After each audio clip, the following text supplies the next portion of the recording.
Volume 4. Are you ready for tonight?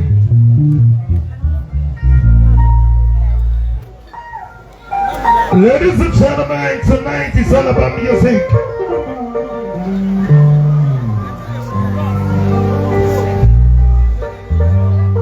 And they accept you.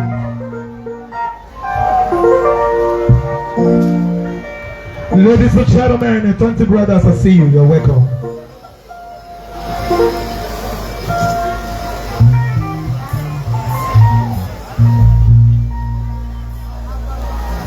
Please, ladies and gentlemen, if you know you are the owner of 190, you are the owner of 190.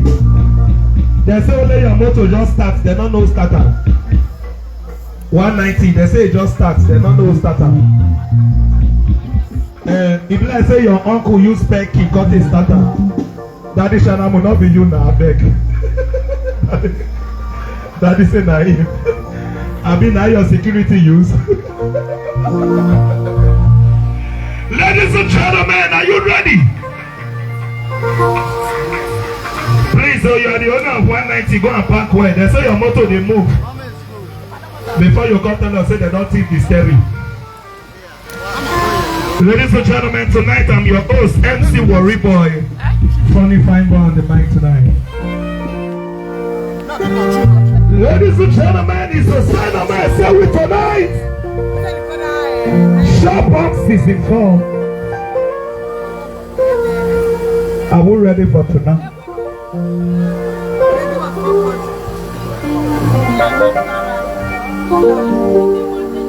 Ladies and gentlemen, I'm ready to pass the mic over to the raising while we are here tonight. Please, if you know you love a sign of mine, stay with just a clapping ovation. I mean, if you know say you love a sign of mine, clap for him, please. Put your hands together for sign of mine. If you know you love him, please make some noise.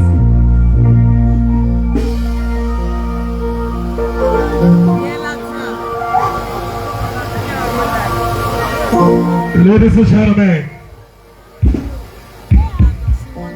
are you ready as I make welcome?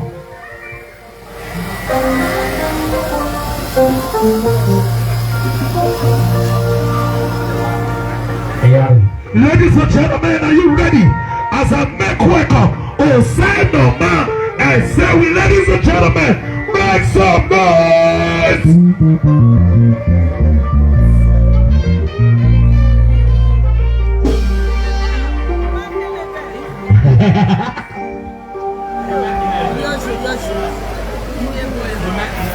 Yeah.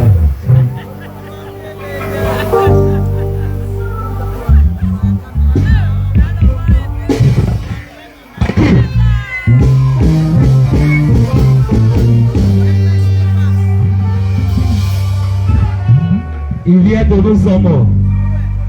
Auna tete. Wa mosebe. Ìyàwó ní sún àpọ̀ mọ̀ wà rí àkẹ́sùn ẹ́ ogi àsán gí ẹ̀yẹ wàyí àwàwà mi àgbàdì à èjì.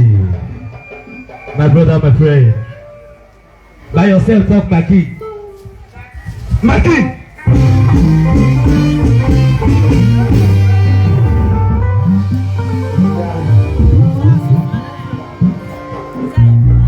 What's up, Baba? Freddy Wise. Anyway, the Akes way, where I want for start. We are here to a book given a persona. We are point there. If you are welcome, we are not certain. We are here to a book given a persona. We are point there. Osana, I say with you, I might make a parking motor. The Akes one, I come over. Waya, Wawe. This might be called to Walao. Waya, Wawe say, Benado. Maki!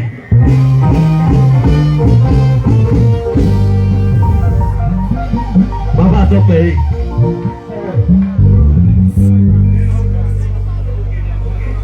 We're going to easy, Giri. What's up, Baba? Maki!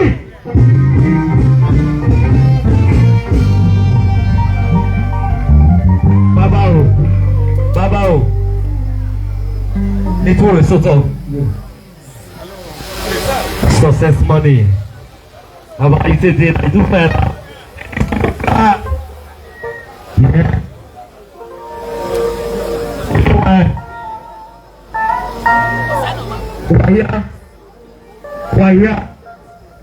Waya, Wawesi.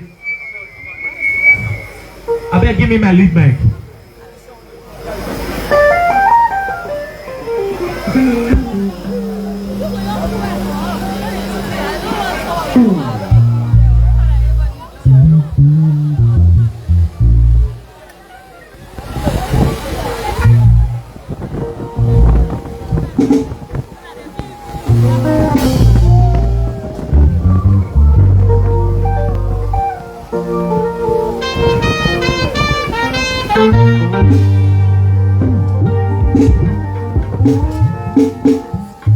Maki.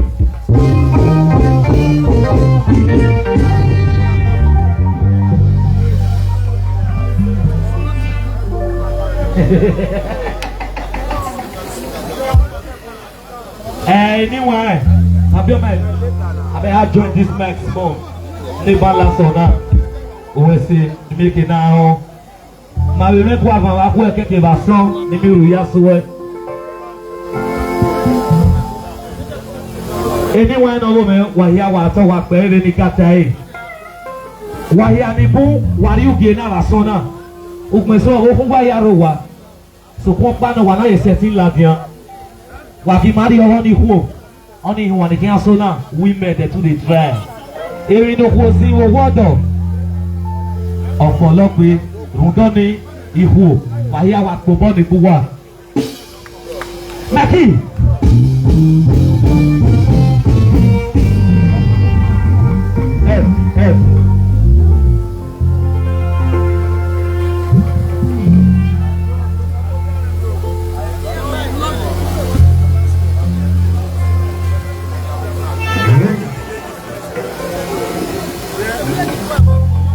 Lights, please. Usao. Usao.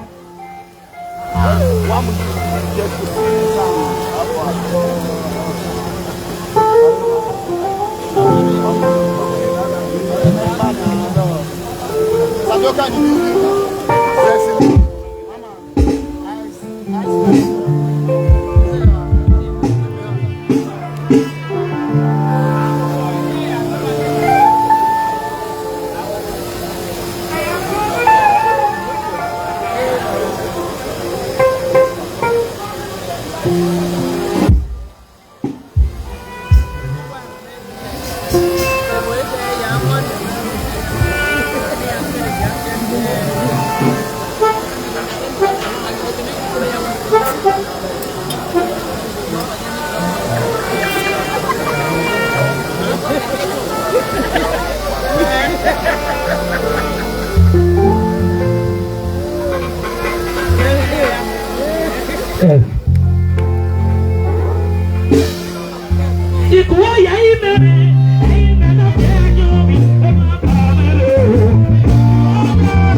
qualified upper musician. The Kakabok Mawuwa. Opportunity brothers. Unity we stand. Wato. Ikuwa ya ime no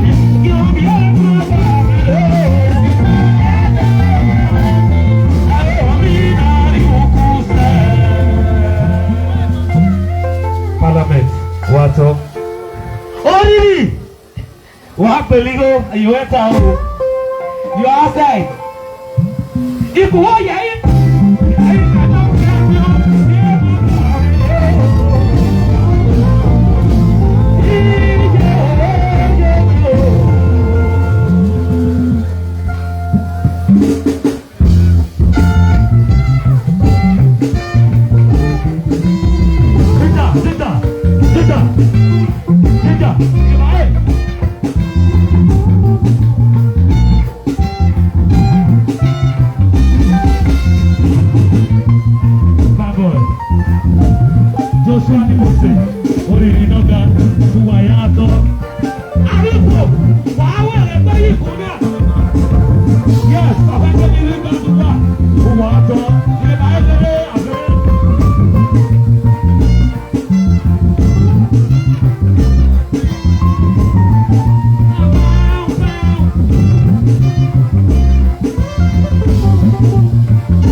Oh,